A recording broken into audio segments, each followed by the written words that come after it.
kumpanija tal-kostruzzjoni tħallset 200,000 euro mit-taxxi tal-poplu Malti sabiex il-Ministeru tal-Edukazzjoni jkun jista' jixtri 12 il-container li qed jintużaw bħala klassijiet fl-Iskola Primarja ta' San Pawl il-Baħar.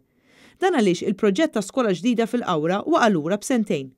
Min informazzjoni ġdida li ngħatat fil-Parlament jidher li l-klassijiet mobbli ilhom fis-seħħ għal dawn l-aħħar 3 snin u kien mixtrija mingħajr offerta minn Bava Holdings Limited, kumpanija tal-kostruzzjoni li normalment tuża containers simili biex iservu bħala uffiċini f'siti ta' kostruzzjoni.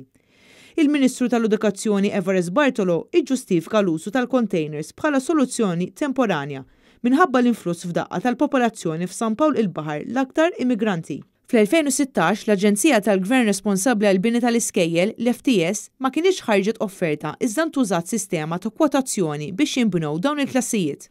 Peress li l-ispiża kienet waħda sostanzjali, kien hemm bżonn l-approvazzjoni mill-Ministeru tal-Finanzi. Skont sejħa ġdida għall-offerti maħruġa mill-Fondazzjoni għall-Iskejjel Tada, il-Gvern issa qed jippjana li jinstalla aktar containers li se jservu ta' klassijiet fl-iskola sekondarja taż-Żejtun. Milli jidher dawn il-klassijiet mobbli se jintużaw biss għal perjodu qasir sakemm ikunu mibnija faċilitajiet ġodda f'din l-istess skola. L-FTS suppost kellha tibni solar ġdid ta' klassijiet fuq il-bini eżistenti, iżda jidher li dan ix-xogħol mhux miexi kif pjanat.